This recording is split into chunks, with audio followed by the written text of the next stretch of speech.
Welcome to the Keene National Conference. I'm Joe Tranquillo. I'm going to be your host for the conference. We hope that you're all relaxed, have found a wonderful place to participate in this conference. Behind me, you can see everyone filtering into the hall. We're going to go live to the plenary in just a little bit, but before we do, just a few housekeeping notes. The first is, up in the corner, you're going to see a little chat button. This is a great place to do what we all love about this conference, which is the ability to connect with one another. So if you want to say hi to some old friends, if you want to meet some new acquaintances, if you want to share some comments or questions or information, please use that chat. That's a great way to stay connected with one another throughout this conference. The second is, in that chat, you're going to find a link to the agenda. If you get lost, and I know that that's hard to do necessarily online, but if you're not sure where to go or what time things are, just click on that and it'll take you to exactly where you need to go. Welcome. I'm excited for this conference. I hope you are too, and we're going to go live to the plenary in just a few moments. All right, good morning, good morning. On behalf of the entire planning committee for this conference, welcome to the 2023 Keene National Conference. I'm Erin Jablonski from Bucknell University. Yeah!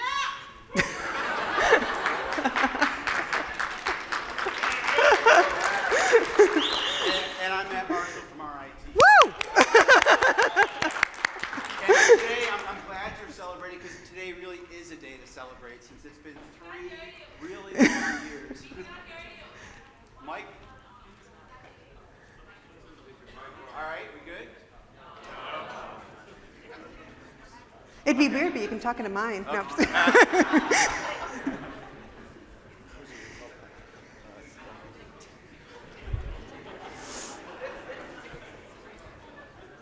Good? Good? No? Oh, you got it. All right, now we're good. So back to what we were saying. Today is a day to celebrate, since it's been 3 long years since we've been able to gather in person for the Keene National Conference. Yeah, exactly. Though Keene has done a remarkable job of connecting us virtually through these COVID years, the power and impact of an in-person Keene event can't be replicated. This year, we are thrilled to welcome 435 attendees who are gathered here in Atlanta, along with 112 of you who are joining us virtually, making this the largest Keene National Conference ever. Let's take a moment to celebrate.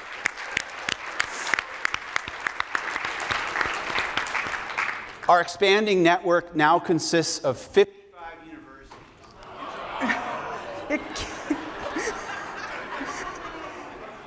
Sorry. Do you know how much I had to pay for this? All right. Good? Good? All right. So our expanding network now consists of 55 universities, and we would like to introduce and welcome the institutions that have most recently joined. First, we have our 2 newest partners, Miami University of Ohio and Elizabethtown College, who have just joined the network in the last couple of months.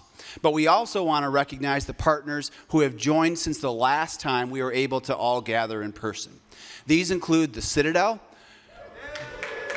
Grand Canyon University, North Carolina State University, South Dakota School of Mines and Technology, University of Illinois, and the University of Wisconsin-Platteville. Colleagues from these new and newish partners could all stand to be recognized. Or give a Zoom wave if you're joining us virtually. I'll give them a warm welcome.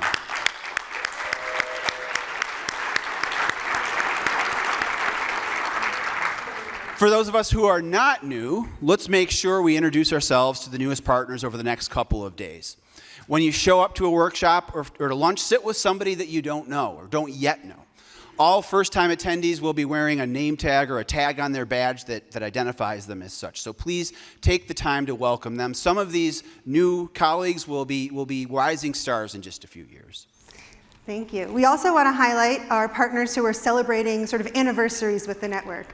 So we have some schools that have celebrated their 15-year anniversary since the last time we were able to gather. That would be Baylor, St. Louis, Santa Clara, Dayton, and WPI.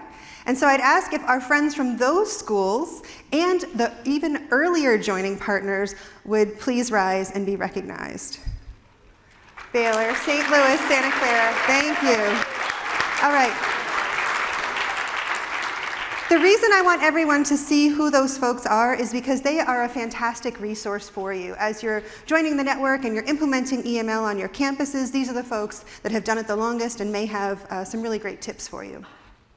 Since 2004, the Kern Family Foundation has facilitated the introduction of entrepreneurial-minded learning on more than 55 campuses, impacting more than 100,000 students and thousands of faculty, creating a robust network that we have here to share ideas. We want to now take a moment to pay our respects to the man who dedicated his life to the betterment of America through business, engineering, and philanthropy, and for various communities and larger society, and who was particularly passionate about the success of individuals within the rising generation, especially our engineering students. Mr. Robert Kern was the founder of the Kern Family Foundation and the visionary behind Keen and this endeavor. Many of you may be aware that Mr. Kern recently passed away. He was not just a leader in engineering, business, and philanthropy, but also a mentor and friend to many. His passion and dedication are greatly missed. In honor of Mr. Kern, I would like to ask for a moment of silence to remember his life and all that he achieved. So let's take a moment to reflect on how his idea has brought us all together.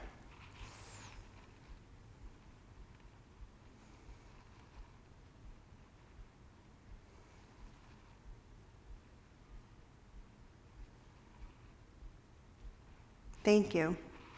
Now, truthfully, what better way to honor Mr. Kern and celebrate all that the network is than to gather this record number of engineering educators working together to make his vision a reality. It's time to turn our attention to the work at hand, making the most of this conference for everyone. Matt, can you tell us some more about the theme? Of course, the theme of the 2023 Keen National Conference is the power of connections. So why are connections so important? Well, most of you probably recognize connections as one of the foundational 3 C's of the entrepreneurial mindset, along with, of course, curiosity and creating value. When we integrate information across different sources and contexts, we can often spark those aha moments that lead to engineering innovation. Also, by thinking critically about how engineered solutions connect to and impact the world around us, we are better equipped to assess and manage risk. So as educators, we all want our students to understand this power of connections. As the drivers of EML in our campus ecosystems, we can motivate and inspire our students to leverage connections in the classroom and throughout their engineering careers. Over the course of the next 2 days, through participating in some inspiring workshops and engaging with colleagues across the network, you will have the opportunity to think about how to strengthen EML in your courses and at your universities. Of course, along with the importance of connections to the entrepreneurial mindset, the connections we all have with one another provides the lifeblood of this energetic network of engineering educators. Use this conference to make new personal connections with colleagues throughout the network and foster those connections even after you return home. Take advantage of the many Keen events offered throughout the year and use these opportunities to continue to build those networks.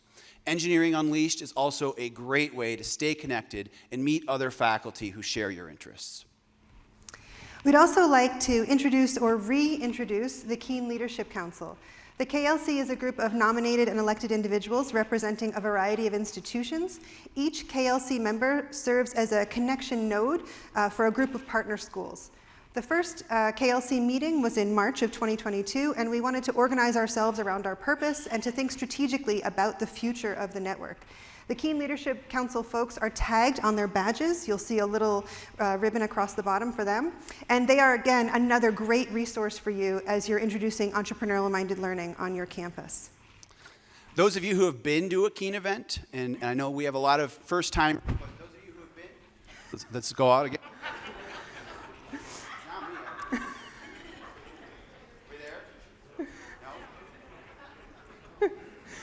I'm so sorry. Matt's doing this as a favor to me. No? Okay. I can hear it working now. So for those of you, so we want to be, you know that we want you to be active and engaged. We'll kick things off with a quick activity to get not just the audience that's here in Atlanta, but also those that are attending virtually to share in one of these activities. So please take a moment to snap the QR code, or if you want, go right to the website and enter the code that's on the screen right now. And it'll open a Mentimeter, and we're going to use this to gather real-time information about all of you. And simply, all we're going to ask you to do is to answer a very simple question, which is to respond to the survey with the title of course or courses that you teach most regularly. This will generate a word cloud of disciplines and subject areas represented by all of you. We'll get there. All right, so while this word cloud builds, I want to make some notes about name tags. Since we're all still in kind of a collective recovery regarding how we do our in-person greetings, if you see a green dot on a name tag, that means handshakes are okay. Some folks may have a yellow dot that's more of like a, elbow greeting, or, you can get in proximity, but red is like, yeah, no thanks. So, it's really important that we respect everyone's feelings about their name tag. Also, I want to point out that you'll see some people have a Keen Leadership Council, that's the orange one, or Keen Leaders. We have some people who have, asking me about faculty development, or they have a faculty development ribbon. We also have people who are presenters at this conference, and you may ask them about their workshop. And so as we're seeing this word cloud, let's check your mic again. All right, we good. So we'll let this continue to build. We'll share this out at the end of the session. All right, there we go. It's a good goal for everyone, though. So the point of this is obviously that we have a wide variety of disciplines represented here, as well as courses that you all teach. And so one of the things that I hope you can all do, it's a good goal for everybody, is to make a connection with somebody that teaches a course that you also teach, that you have an interest in with regards to your teaching. So make sure you take the time to seek out those individuals. And if you're not familiar with how best to do that, one great way is to go to Engineering Unleashed and do a simple search and find individuals who share your teaching interests. So be sure to not just find people here while you're at the conference, but also use Engineering Unleashed as a way to do that. Now, continuing on with the program, we are very excited to have 3 outstanding keynote speakers over the next couple of days. In just a moment, we will introduce Erika Wagner, our first keynote speaker, but we want to ask you to please stay in your seats after Erika's remarks, because we'll have some special recognition of key individuals who have made significant contributions to the network. Also this year, you may have already noticed, we're trying something new and exciting with our keynote sessions. Today we have Ross, who is a live artist from the Sketch Effect, who will be actively listening to today's keynote sessions, and as well as tomorrow, and creating awesome drawings of the big ideas that are presented today in real time. So watch that, and we'll also share this out after the sessions as well, so that you can see it either in person if you want to come up, or electronically. And with that, we would like to now share the video introduction of our first keynote speaker, Erika Wagner. When you are the Senior Director for Emerging Space Markets at Blue Origin, entrepreneurial mindset reaches new heights. Business in space provides unique opportunities to make connections, whether through systems thinking or through aha moments of insight. We are pleased to welcome Dr. Erika Wagner, an engineer, program manager, and business professional with interests in innovation and humanity's grand challenges. Erika's expertise includes vestibular physiology, bone biomechanics, organizational innovation, and prize theory. Her work with X-Prize Lab at MIT developed a network for teaching and research on innovation incentives. She later served as Senior Director of Exploration Prize Development with the X-Prize Foundation, managing a portfolio of new competition designs in space, sea, and advanced transportation. Having returned to the commercial space industry, she's passionate about human spaceflight and the opportunities for research, education, and the arts as we open the space frontier. Please welcome to the stage, Dr. Erika Wagner.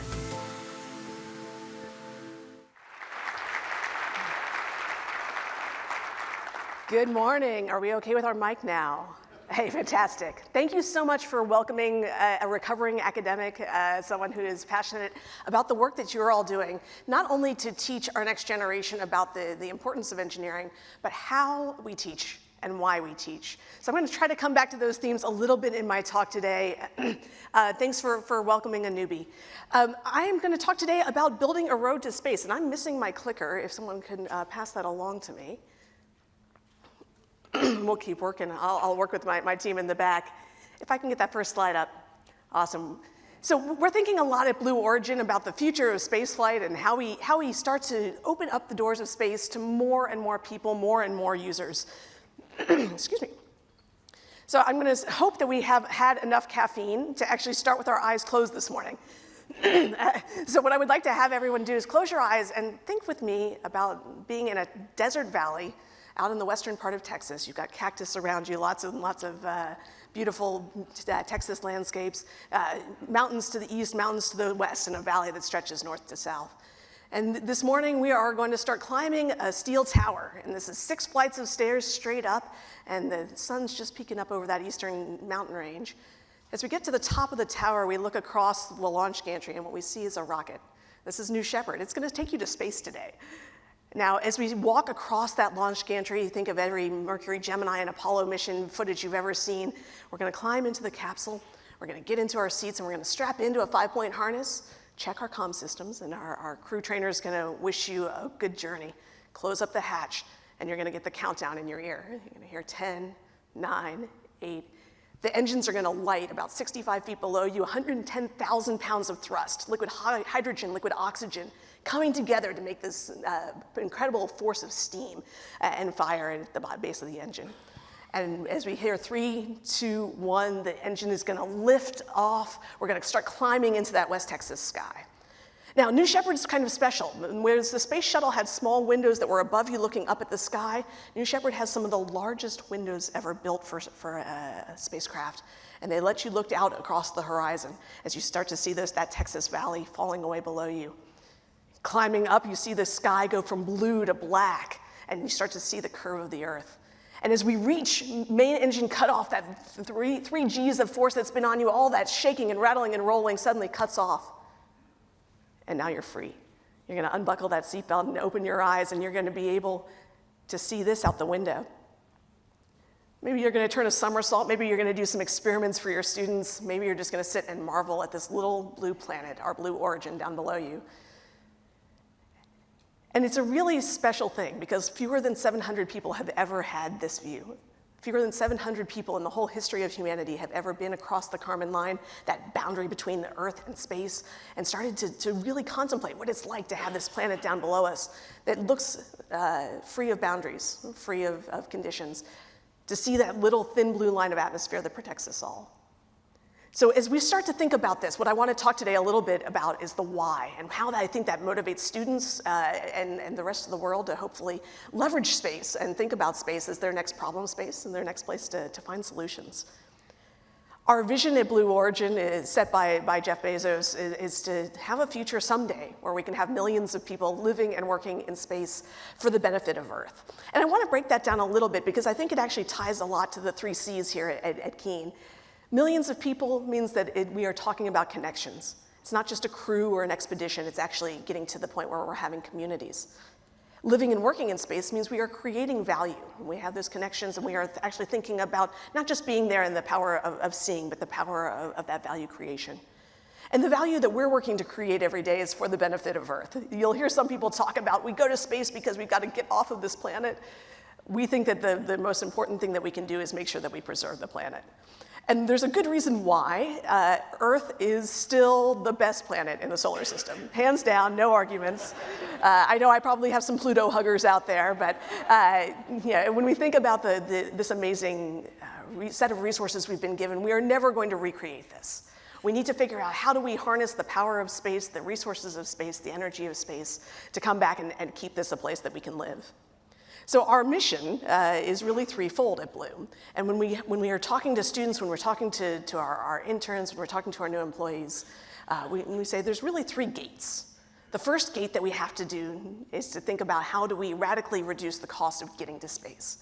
And we've been approaching that by starting to reuse rockets. That's really one of the first steps. If you flew here to Atlanta on a Boeing 737 and then threw that away, you probably wouldn't come to the Keene Conference every year. The cost of travel is just too high, and the cost on our environment is too high. So as we move to reusable rocketry, we start to radically reduce that cost of launch access. The second gate is to learn how to use the resources of space, and that's the energy, the minerals, the vast area volume that we have, as well as the power of microgravity to really change the way that we do research and manufacturing and all sorts of other things. And for us, the third, and this is kind of odd for a corporation to say that our third most important mission is to inspire the next generation. But when you have a vision that talks about millions of people living and working in space, it doesn't happen in one generation. It is incumbent upon us all to think about how we start to build that road to space and bring the students with us that are going to help us build it. So I'll come back to that later in the talk. So our first rocket that we started to fly back in 2015 is called New Shepard. It stands about 70 feet tall. This is the one you just flew on in your dream. This picture is after its first landing. Jeff termed this the rarest of beasts, a previously flown rocket. This particular vehicle went on to fly 7 more times. It's now standing in our facility down in Cape Canaveral, Florida. I actually just saw it yesterday. It's nice to see my baby again. But this rocket was really the very first to go to space, come back, and be fully reusable over and over again. Now, those of you who have heard of New Shepard before have probably heard of it in the context of getting to fly our boss to space back in the summer of 2021. I think that this is an interesting picture, but what the media covered was this billionaire versus billionaire battle, rich guys and their toys. What mattered to me, and I think where this is going, and the reason why and I've been so passionate about this rocket, is things like this. So this is Wally Funk. Wally is 82 years young and full of spit and vinegar. She was one of the original Mercury 13 women. So when the Mercury 7 astronauts were selected by NASA to start flying, there was a parallel effort that chose 13 women to go through the same set of medical tests, the same set of training, but they never got to fly. So when Jeff was gearing up for his first flight, he reached out to Wally and said, there's literally no one else on this planet who's been waiting longer to get off of it. So Wally got a chance to make her dreams come true. And what I saw in Wally, and what I think is important, is that when we open the doors to space, we open it to a wide range of visions. Wally stood for all the women and young girls who have dreamed of going to space. She stood for everyone who has been dreaming of something for their entire life and that it's never too late to get there. And when we look at what comes on the heels of Wally, we've gotten a chance to fly Sarah Sabri, who's the first Egyptian astronaut, to fly Kat, who was coming as the first Mexican-born woman to fly to space. Cameron Bess, who was the first openly LGBTQ astronaut and flew with their father on their mission. So I think that as we start to open the doors to space, let's leave this billionaire versus billionaire mantra aside, because what we want to do is open up space to new users and new applications. When I started at Blue, my passion was how did we bring research to space?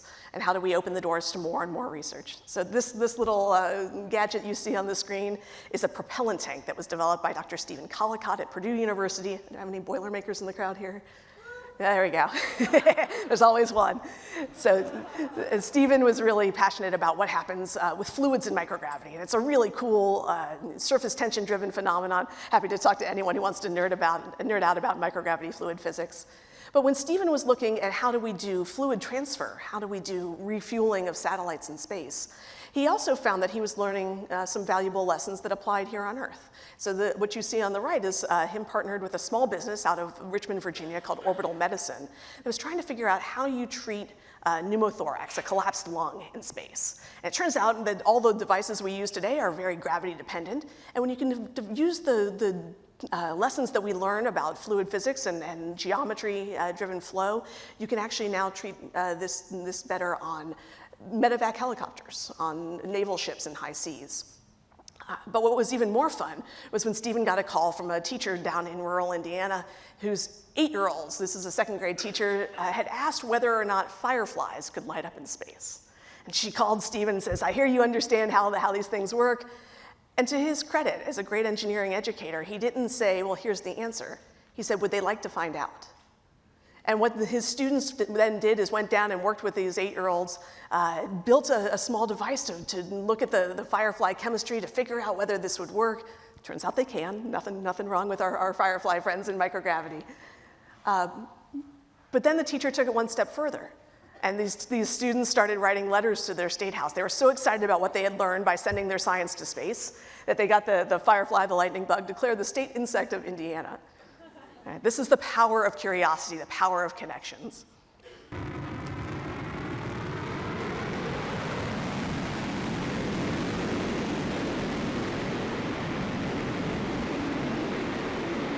When we think about New Shepard as a vehicle, a lot of what we're doing is thinking about it as a test bed.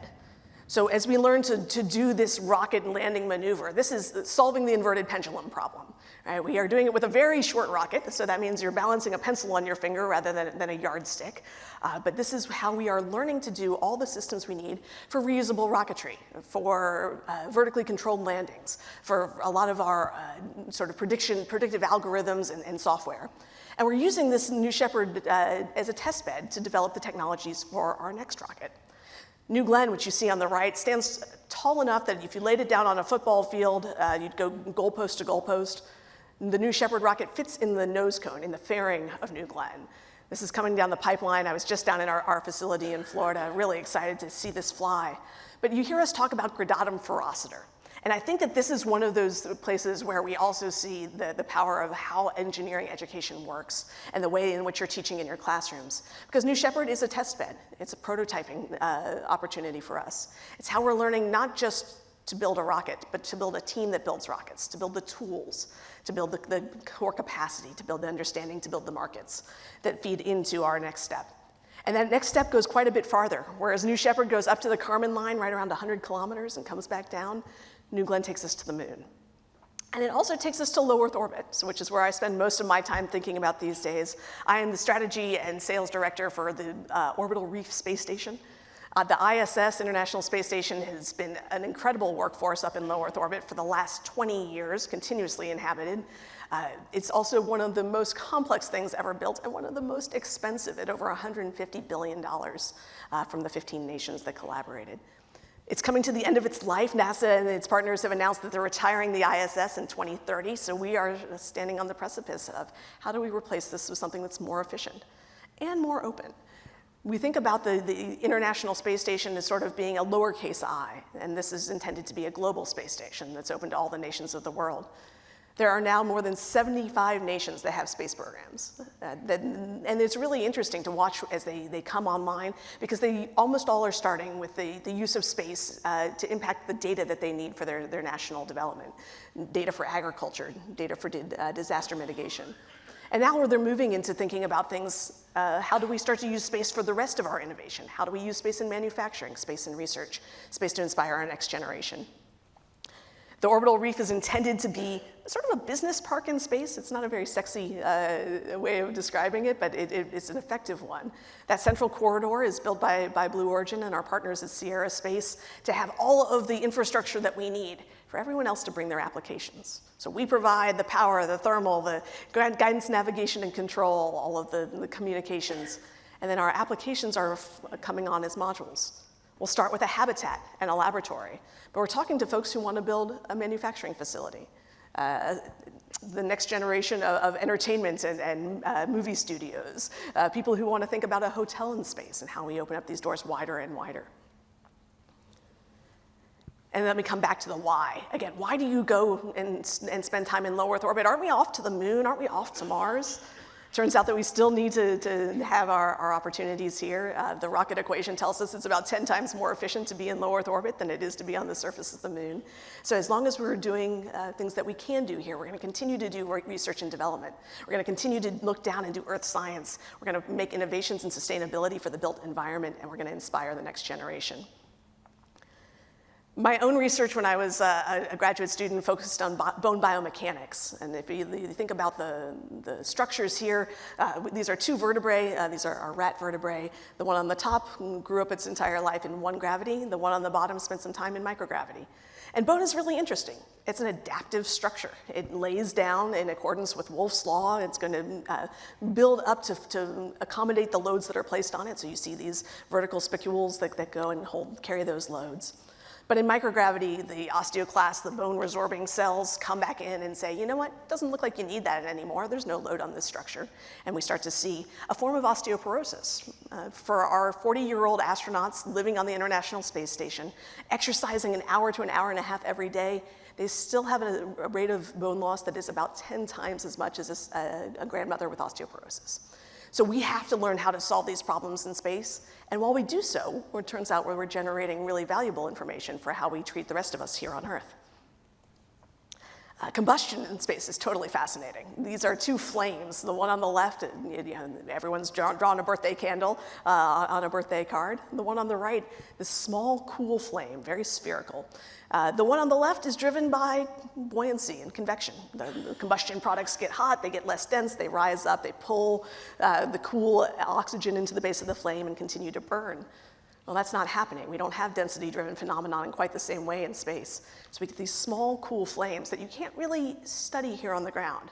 It's almost a quasi-steady state that you can start to do much better modeling of things like the ignition sequence in an engine. And some great work going on coming out of Glenn Research Center up in Cleveland on how we think about the next generation of diesel engines and make them more efficient based on these kinds of data. I mentioned earlier Dr. Collicott and his fluids work. These are two videos from Don Pettit, who did a great series called Saturday Morning Science. If you've never seen these on YouTube, I highly recommend them. Don is a scientist in every sense of the word, loved to play with things on the space station and share the phenomenon he was seeing. And what you've got is these surface tension-driven bubbles, right? You don't get air rising and liquid sinking. So all sorts of interesting questions on how you measure how much propellant is left in your tank if you have a satellite. Don also talked about how hard it was to always have to drink your morning tea and coffee through a straw. He said, all I really want to do is smell my coffee in the morning.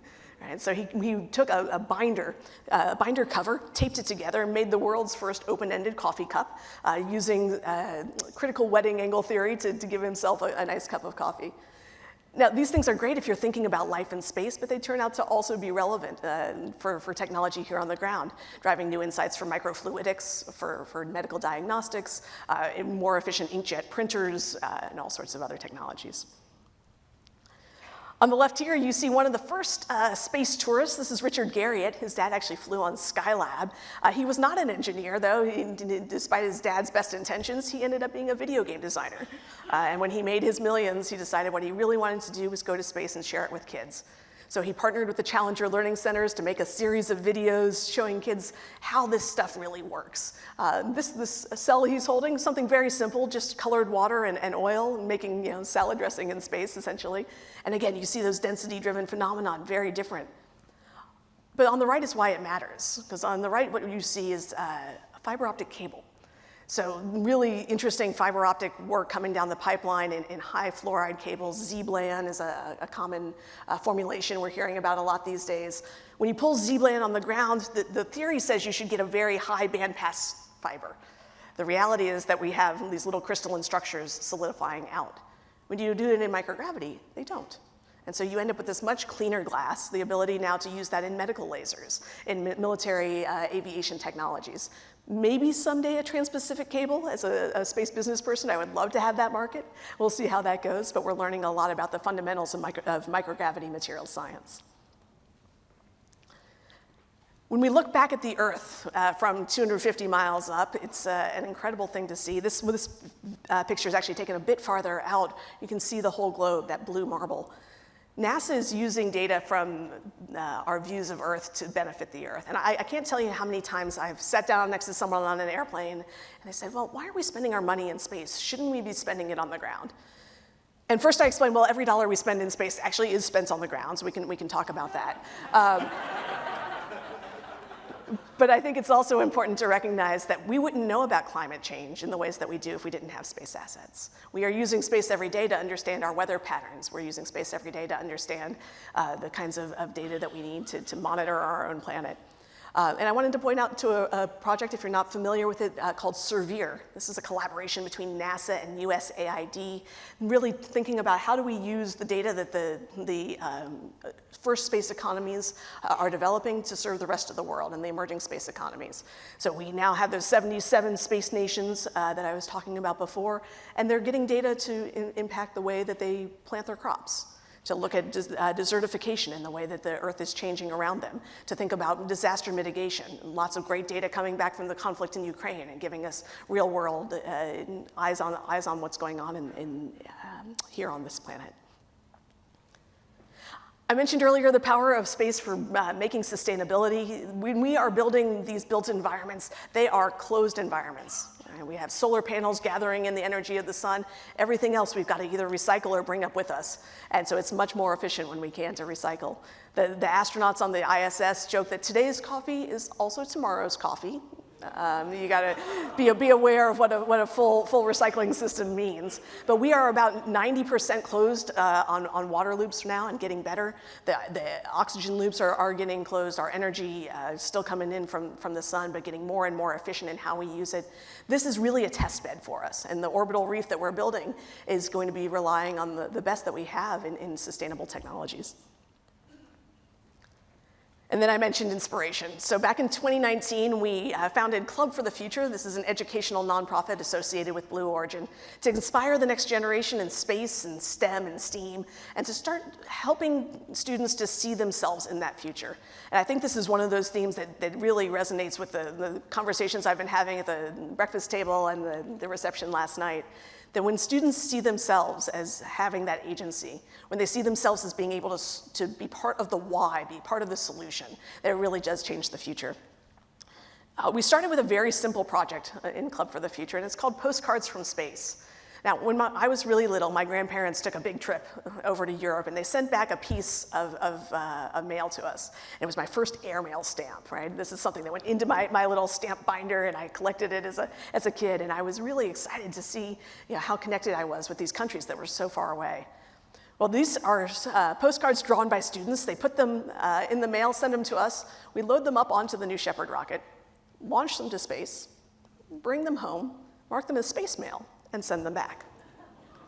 Program's totally free, just the cost of postage. Check out clubforthefuture.org. It's a really incredible opportunity, because when an 8-year-old is standing there and holding something that not just went to space, but that they sent to space, the entire world changes. Right? They see themselves as creators of that future. I just did this program with a friend who lives in Brunei, and we just got a box, a DHL box with 7,200 postcards. That's 10% of all the students in this small Southeast Pacific island nation. So I think that what we can do with this is almost unlimited. So I wanted to come back and to talk about moonshots. And Doug, as I said, we're going to start the day with space because these faculty are thinking about moonshots and the power of moonshots to inspire. And I think that when I think about moonshots from the perspective of what we do at Blue Origin, moonshots are Earth shots. And this is one of the most famous pictures ever taken by Bill Anders on the Apollo 8 crew as they went around the backside of the moon and coming back towards the Earth. This Earthrise photo was really one of the things that inspired the first Earth Day, inspired this sense of us living on a single planet, this small, fragile, pale blue dot, and what it means for us. When we go to space with Earth in mind, and I think that we have to all keep coming back to that why with our students, right? When I'm out in universities, it's not about abandoning this planet. It's not just about the rockets that make lots of noise and really cool technology, but it's about the applications and the reasons that we go. So when I think about this project, this mission and this vision, a lot of it comes back to what's known as the overview effect. And the overview effect is a well-studied phenomenon in astronauts from Mercury up till today, where we keep hearing folks saying, I went, and I looked back at my planet, and my mindset changed. I really came back thinking differently about this fragile orb that we live on than I went and started with. So I wanted to give closing words to my boss, Jeff Bezos, and to William Shatner, Captain Kirk, who we had the great fortune to send to space last year, and let them talk a little bit about why this matters. When you're up there, you see this beautiful, vulnerable, blue planet. Remember, it's just our origin. And you guys are here at the beginning.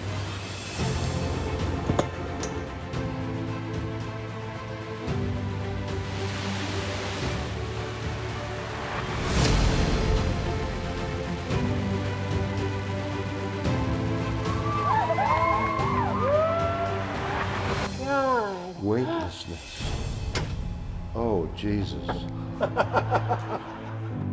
Oh, my God. This is, Oh, wow. I can't believe this. No description can equal this.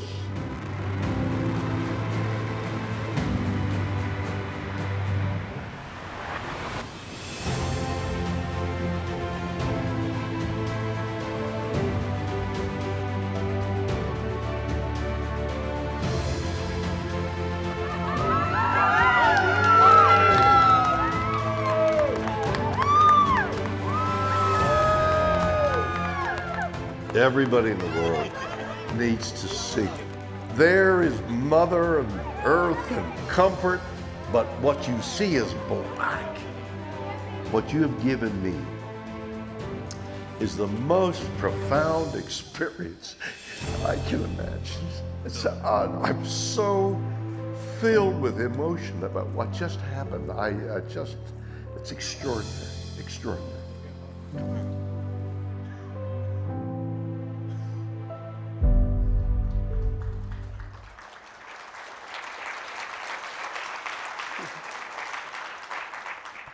We have about 200 student internship slots a year, a great new graduate rotation. If anyone out there is thinking about a faculty sabbatical and wants to come build rockets, please come talk to me. I'm going to be here for the entire day. I'm really looking forward to having dialogue with you all and thinking about how we continue to inspire students to be part of the solutions for this planet that we live on. Thank you very much.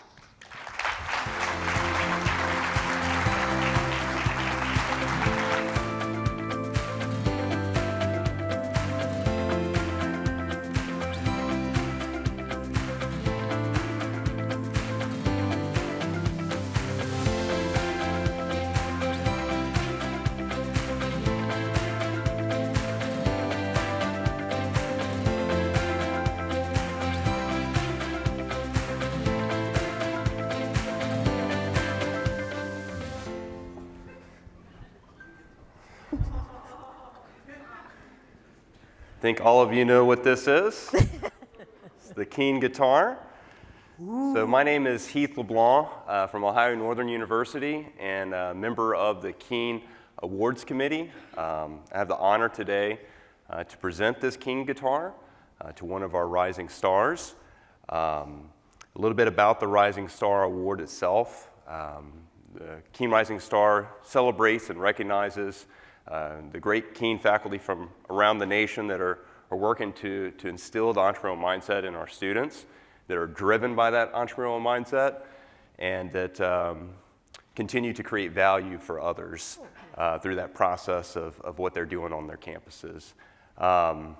So the Kern Family Foundation likes to recognize those faculty that have less than 10 years of experience as a faculty member, and they receive grants to their institution from the Kern Family Foundation to be able to continue to expand those opportunities that they're doing on their campuses.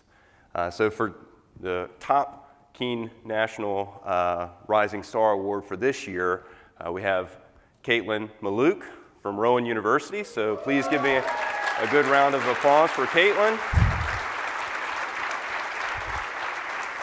Congratulations, Caitlin.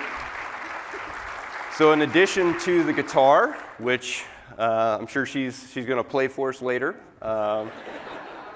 so she received a $25,000 grant from the Kern Family Foundation that was given to Rowan University for Caitlin to continue doing the great work that she's doing. And also there is a story featuring her on engineeringunleashed.com. So I'd encourage you to go check that out as well. So let's congratulate Caitlin. Ooh, you want to hold one? Hi, everybody. I'm Julia Williams from Rose-Hulman and a member of the Keen Awards Committee. Oh, okay. I have the privilege of introducing you to another 2022 National Keen Rising Star, Erin Hensley from Wake Forest University. Please come up, Erin.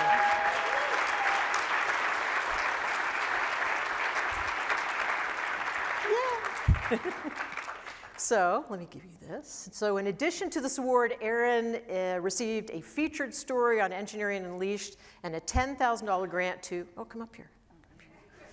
and a $10,000 grant to Wake Forest University for Aaron to advance EM. So congratulations, Aaron. We're very, very proud of you. Nice job. Oh, you're doing that one. And finally, I have the distinguished honor to present the final of the Keen Rising Star Awards to Jennifer O'Neill from Rochester Institute of Technology. Congratulate Jennifer.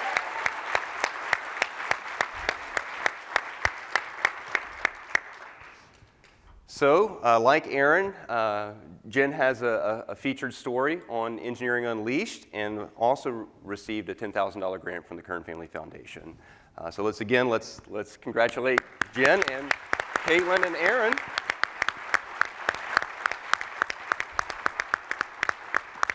So each of the Keen Rising Stars also have a featured video. So I encourage you to check out the app. If you go to the videos section, kind of in the bottom left, you can check out the videos that were recorded for each of our Rising Stars and see them tell a little bit more about their story. Great. So I think we'd all agree that these Keen faculty are rock stars, but so are all of you. So just like this year's honorees, we want to honor and recognize a new set of 2023 Keen Rising Stars. The nomination process is open for every Keen partner right now. And new this year, the first step for nomination has been simplified to improve the process of nominating a Keen Rising Star. Your nominations will go to the Keen leaders, where each Keen partner will select one of their nominees to serve as their campus's 2023 Keen Rising Star. Each campus Keen Rising Star will then work with their Keen leaders to complete a full nomination form to be presented to the Keen Awards Committee for review. The committee will select 3 to be named and recognized as the National 2023 Keen Rising Stars. And for those attending this conference virtually out there, look for a link that's in the chat.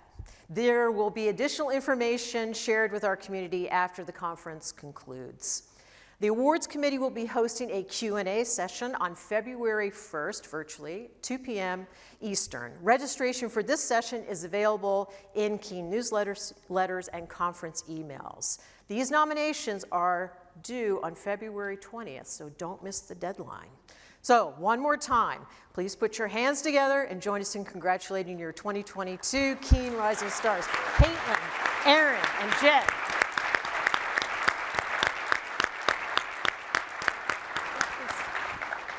Here we go.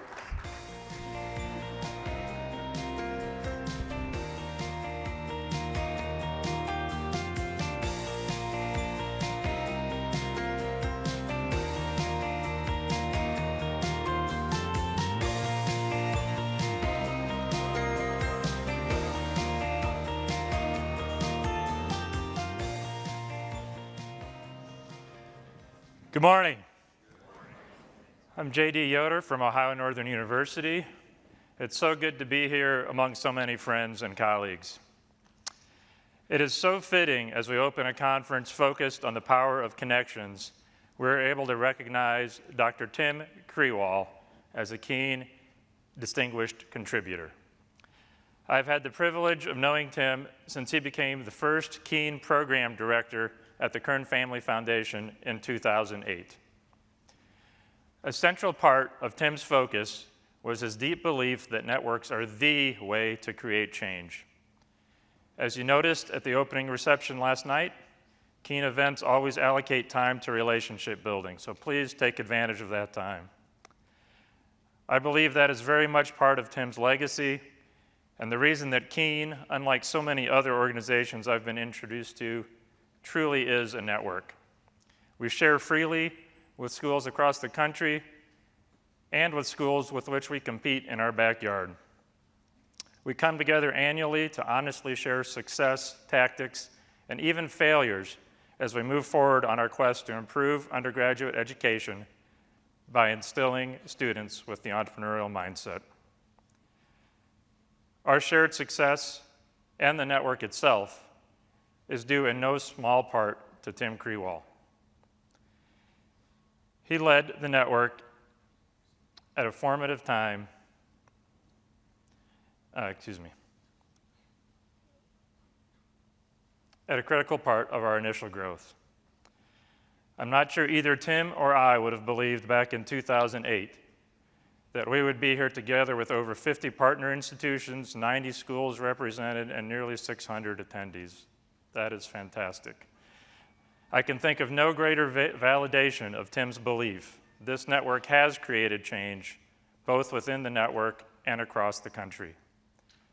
With that, and with deep thanks, I'm so very pleased to be able to present Dr. Tim Krewall with the Keene Distinguished Contributor Award. Tim.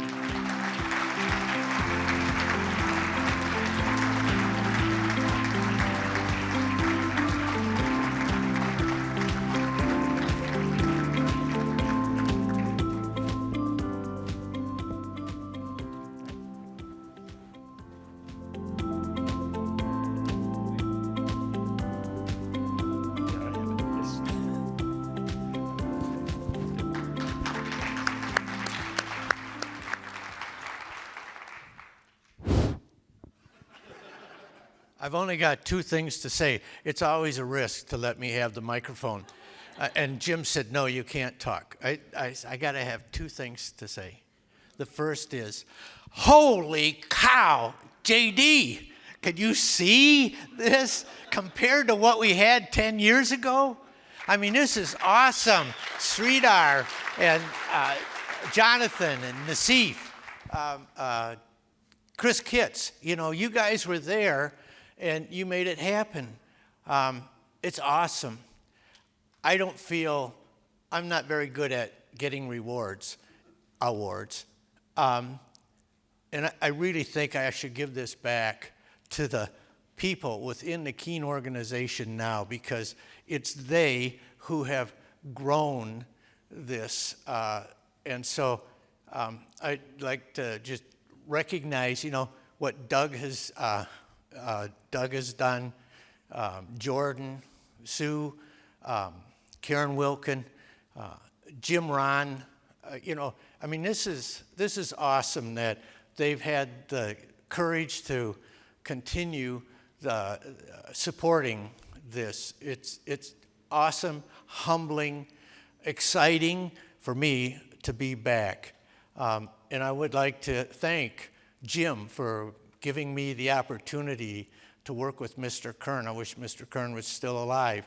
I was just his eyes, ears, voice, and legs to be able to visit the various campuses. So I have to, with greatest sincerity, say thank you to everybody, Marcia Peterson back there. But most importantly, I want to thank each and every one of you as faculty members who have bought into the vision, who continue to prepare the engineers of the future, developing the vision of recognizing where opportunity can be brought, where opportunity is there, where technology can be brought to bear to make life better for people around the world and now in space. Thank you very much.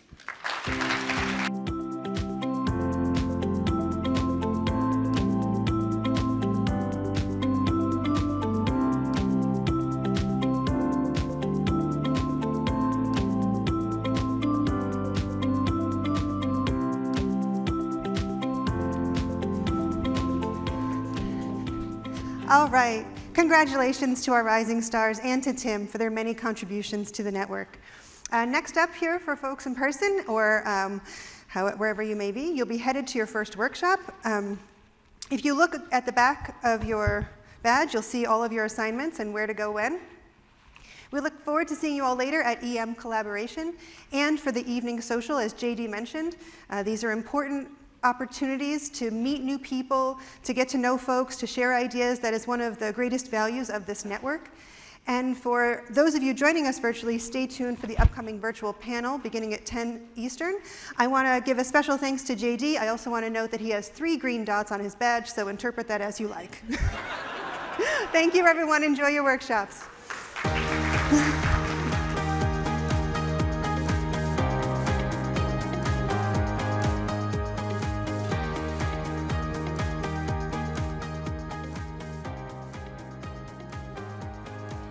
Welcome back.